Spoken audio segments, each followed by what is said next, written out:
Well, good morning. Today is Thursday, April the 26th. I want to give you an update from the state capitol, tell you what's going on here. As we started the last couple of weeks, I think the last time we visited, we told you that there wasn't a whole lot happening on the ag front at the state capitol. I think that remains to be the case. Nothing exciting that's really impacting the pork industry, that's impacting agriculture at the state capitol, but there's still a lot going on. And probably the most amazing thing is legislatures decided they're going to adjourn early this year, and while leaving early is not necessarily unheard of, they're planning to adjourn by next Friday, May the 4th, which would be just unprecedented. In the 20 years I've been here, maybe they've gotten out a week early, maybe it's 8 days early. We're talking about 3 weeks early. They're required by the Constitution to adjourn the last Friday of May. That would be the 25th. They are genuinely on a path to be out of session by May 4th. The budget came out this week. The Senate has already approved the general appropriations bill. It is the largest general appropriations bill in state history.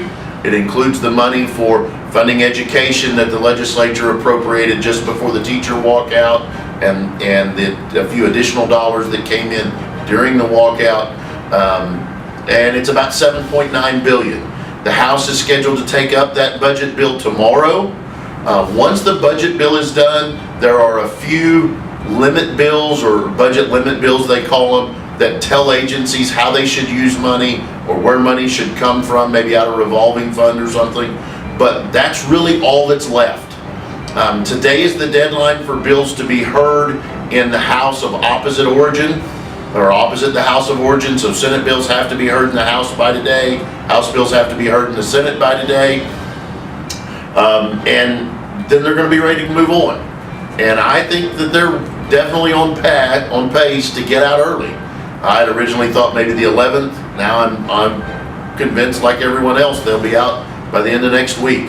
The last really big policy issue that was out there pending for them, they've started to address now. The House yesterday voted to eliminate the refundability of the wind tax credits, or the zero emission tax credits. That's looking at something in the neighborhood of $700 to $750 million over the next 10 years. So those are dollars that the state will not be paying out to wind companies, assuming the Senate also adopts that bill. It was a Senate bill originally, so I think there's at least a likelihood, a strong chance, that the Senate will also pass that and send it on to the governor. And if that passes, that's going to put about $70 million a year for the next 10 years back into the state coffers. So that's probably good for the state. Don't know if it's good for the wind energy companies or not, but that's really the last policy issue that's left out there. So the remarkable thing here is we're at the end of April. We have a budget. A year ago, the budget came out on Tuesday night before they left on Friday, and that was at the end of May. So we're a full month ahead of where we were a year ago at this time, and most state agencies in that budget are seeing a very flat budget. Education got more money. There are a handful of agencies that got more money. Everyone else remains flat, and so for the first time in 4 or 5 years, we're not cutting state agencies this year. So again, not a whole lot going on the state capitol as far as agriculture or the Pork Council, but lots going on for the state of Oklahoma. As always, if you have questions, shoot me an email, give us a call, and we'll try to get them answered for you. Thank you.